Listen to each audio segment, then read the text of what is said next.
right, 1 year later is indeed continuing.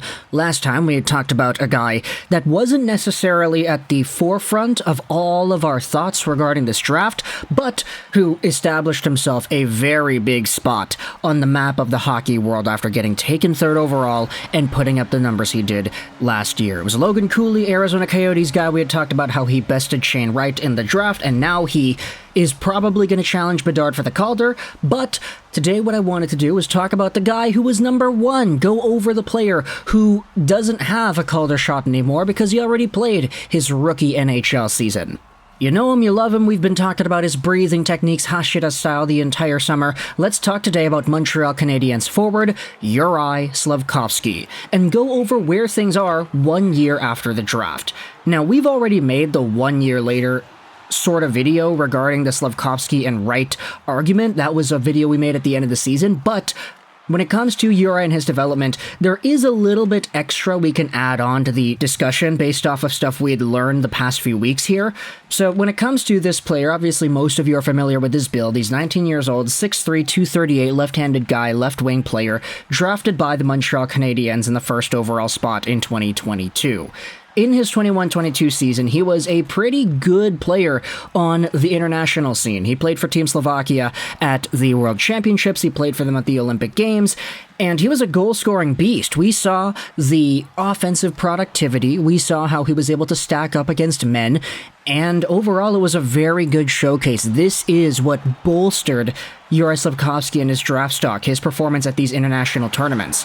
Now, playing for the TPS U20 team, so the junior version of the team, he had 18 points in 11 games played, very nice to see, but with the regular TPS squad in the Finnish Liga, he had only 10 points in 31 games played. Now, we've talked this entire time before about how 18, 17-year-old guys playing in the top leagues in Europe aren't necessarily going to be given the best ice time nor the best opportunity to produce points. However, that shouldn't be taken as a negative in regards to how good they are as a talent. Of course, Slafkovsky had this build, he had these skills that made him a unique player. You never saw guys that were this big, who had this level of goal-scoring ability, and who had such a raw skill set that you couldn't really go out there and label a ceiling for this guy. Like, for the other players, you could easily say, okay, Shane Wright, if everything goes right, he is a very smart two-way center with a brilliant shot who has a sort of cerebral edge to the way he maneuvers around in the offensive zone. If Shane Wright pans out, he could get a 90-point season in the NHL with 35 goals and a whole bunch of assists too. It's just for Slafkovsky, because he is such a unique mold of a player, we didn't really have that definitive ceiling, quote-unquote. Was he going to be a goal scorer, a playmaker, a big power forward? I mean, he had the tools to maybe do all of it, but what we saw in his draft year wasn't really telling as to where he could go. Here's the scouting report from Elite Prospects back from 2022. Slafkovsky brings a lot more to the table than just brute force. What makes him a unique prospect is how he turns those extended possession sequences into legitimate scoring chances. Sometimes it's a drive to the net front for a chance of his own. Other times, he'll handle his way into a passing opportunity and send the puck to his linemate to finish the job. Now, that scouting report doesn't necessarily go over a whole lot of his offensive profile, the skills, the smarts, and how he's able to keep up with the pace of play. But long story short, Slafkovsky was a unique enough profile that the Montreal Canadiens took him in the first overall spot despite his lackluster production in the regular season Finnish Liga, as well as the projections, which labeled him as a consensus second to third overall guy. Elite Prospects had him at 3, Future Considerations at 3, Button at 2, McKean's at 3, Bob McKenzie was the only list to have him at number 1, and he did end up going number 1. Ever since then, it's been a year of development in the NHL for Slafkovsky, but that year was indeed cut short because of lower body injuries. He was out for an extended amount of time, only had 39 games played and 10 points.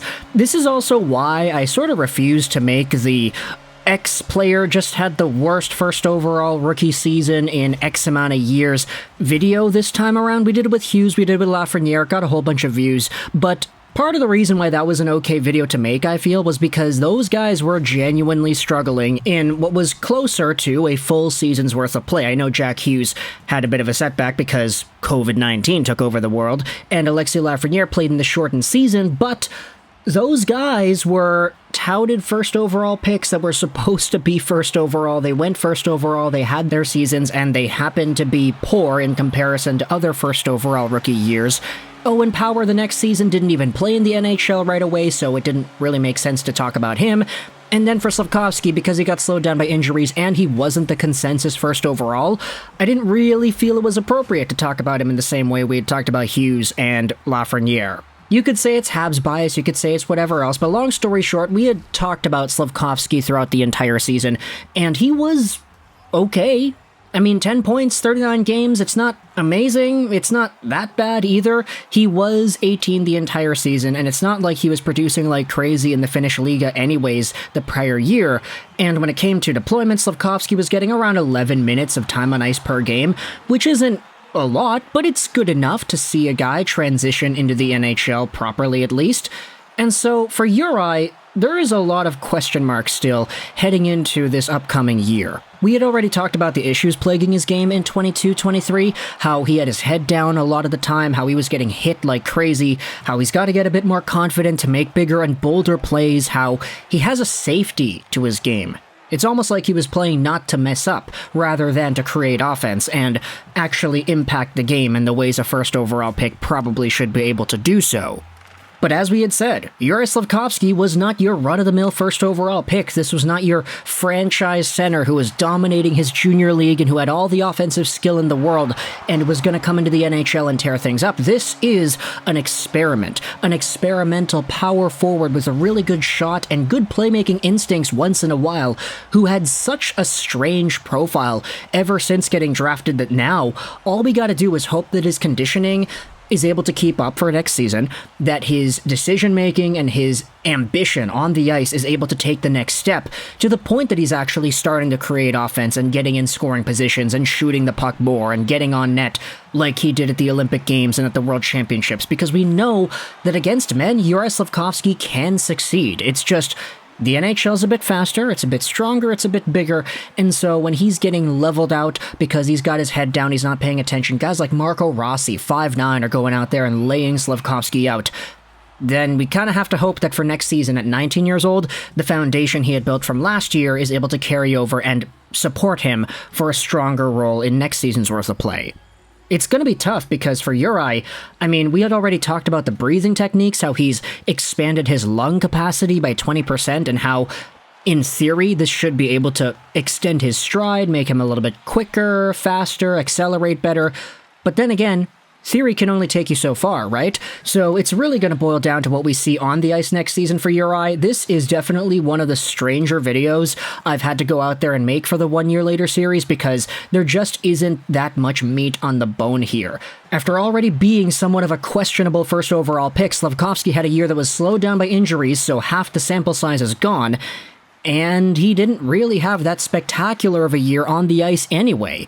The fact that he was able to play and actually compete was a good sign, but right now I guess the big question is, where does he go from here? Does he actually apply these breathing techniques to his game? Does he end up building on the offensive talent that we know that he has, but we just haven't seen much of in the past calendar year for next season? How far does he go? How many points does he get?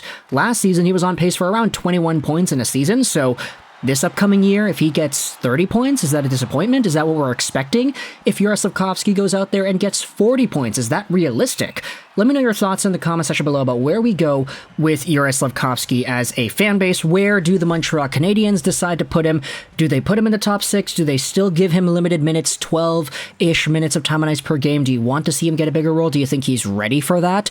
Who do you think he should play with? And how many points do you think he's going to get next season? How well do you think he's going to translate from those breathing techniques and all the lessons he was learning with the Terminator sunglasses? How do you think Slafkovsky is going to play next year? It's a very intriguing conversation because you could go all over the place, and I feel like it sort of mirrors the entire vibe we had about this guy heading into last year's draft. We didn't really know where he was going to go in the draft, and we didn't know how the Canadiens were going to use him. Same questions are still here 1 year later, so let me know your thoughts in the comment section below about Juraj Slafkovsky. I hope you enjoyed this Vrishya Shros 99, and bye.